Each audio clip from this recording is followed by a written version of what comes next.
Oke, kali ini kita akan belajar tentang sudut berelasi pada trigonometri. Jadi sebelum kita mempelajari tentang sudut berelasi, kita harus tahu dulu apa sih yang disebut kuadran. Nah, di sini kita punya sudut 0 derajat, ini 90 derajat, di sini 180 derajat, di sini 270 derajat dan 360 derajat. Nah, artinya apa? Nah, kita anggap ini adalah suatu sumbu X dan sumbu Y pada diagram Kartesius. Nah, 0 sampai 90 derajat itu ada di kuadran 1. Kuadran 1 itu ada di sini.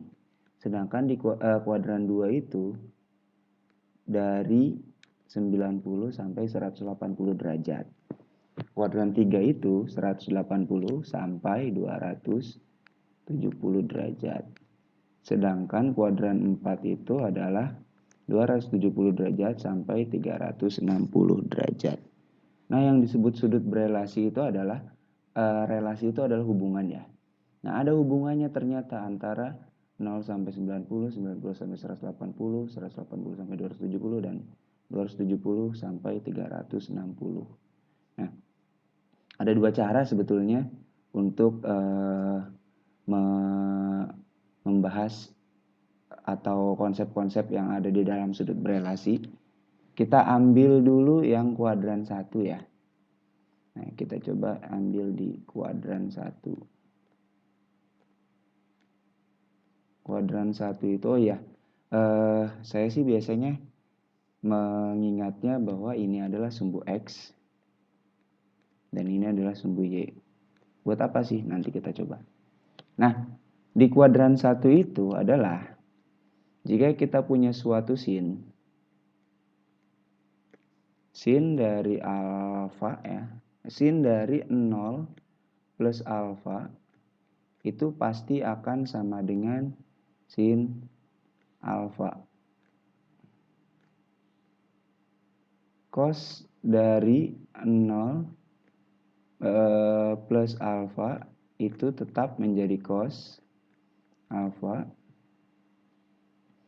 Tangen dari 0 plus alfa itu tetap akan menjadi tangen alfa. Nah, artinya apa? Kita ambil yang sumbu X di kuadran 1. Artinya sumbu X itu ininya nih. Apa sih namanya sudut? Sudut-sudut yang ada di sini. Sudut 0 derajat. Sudut 0 derajat itu kita ambil dari sumbu X ya di sini. Nah, sin tetap sin, cos tetap cos, tangen tetap tangen. Terus di kuadran 1 juga selain sin cos tan, begitu juga dengan kosekan. Kosekan 0 derajat ditambah alfa itu jelas menjadi kosekan juga. Lalu sekan 0 plus alfa tetap menjadi sekan alfa.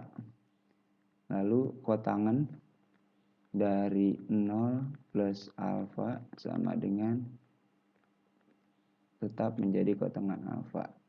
Nah, ini nggak usah dibahas lebih lanjut juga karena 0 ditambah alfa ya tetap alfa gitu ya. Ini masih gampang. Oh iya, sebelum ke sana saya harus ngasih tahu juga bahwa yang namanya di kuadran 1 itu semua positif.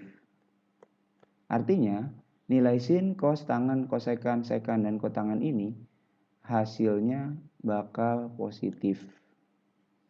Beda lagi kalau di kuadran 2. Yang kuadran 2 itu yang positif hanya sin dan kebalikannya yaitu kosekan yang positif. Selain sin dan kosekan, dia negatif. Sedangkan yang kuadran 3 itu yang positif adalah tangen dan kotangen atau kebalikan dari tangen itu sendiri. Nah, selain itu dia bernilai negatif. Sedangkan di kuadran 4 yang positif hanya cos dan kebalikannya yaitu sekan. Selain itu dia negatif. Nah, ini di kuadran 2 yang kita ambil dari sumbu X. Kuadran 1, sorry. Nah, sedangkan kalau misalkan di kuadran 2, kuadran 1 masih, tapi kita ambil sumbu Y, maka bisa kita tulis gini. Kalau sumbu Y kan 90 derajat, berarti bisa kita tulis sin 90 min alfa. Kenapa min? Karena memang di kuadran 1. Kalau di kuadran 1, dia ke kiri, ke bawah ya. Oh iya, saya harus kasih tahu juga bahwa untuk yang bernilai positif, sudut itu adalah yang berlawanan dengan jarum jam. Sedangkan kalau negatif, yang searah dengan jarum jam. Gitu untuk sudut ya. Nah, berarti untuk di kuadran 1, 90 dikurang alfa. Maka hasilnya sin itu sebetulnya jadi cos. Sin 90 derajat itu jadi cos alfa. Sorry, sin 90 derajat dikurang alfa itu hasilnya akan menjadi cos alfa. Kalau misalkan cos 90 derajat min alfa, jadinya cos itu sin, kebalikan. Sedangkan tangen 90 derajat min alfa itu akan menjadi kotangen. Nah ini. Nah begitu juga dengan kosekan. Kosekan dari 90 derajat min alfa itu sama dengan sekan alfa, sedangkan sekan 90 derajat min alfa itu sama dengan kosekan dari alfa, sedangkan kotangen dari 90 derajat min alfa itu bakal jadi tangen alfa. Artinya apa?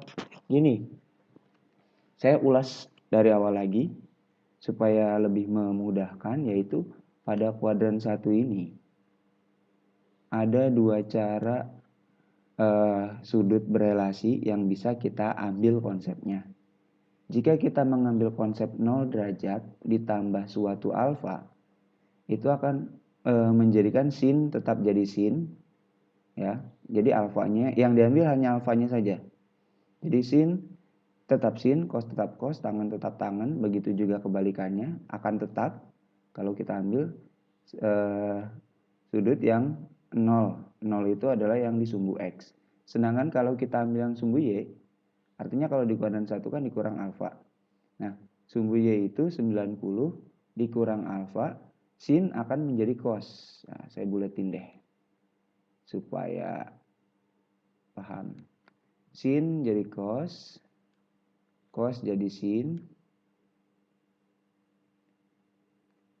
tangen jadi kotangen. Nah, ini tinggal kebalikannya lah. Kosekan jadi sekan, sekan jadi kosekan, kotangen jadi tangen. Itu aja sih sebetulnya di kuadran 1. Nah, sedangkan kalau sudut yang di kuadran 2, saya tulis di bawah aja deh.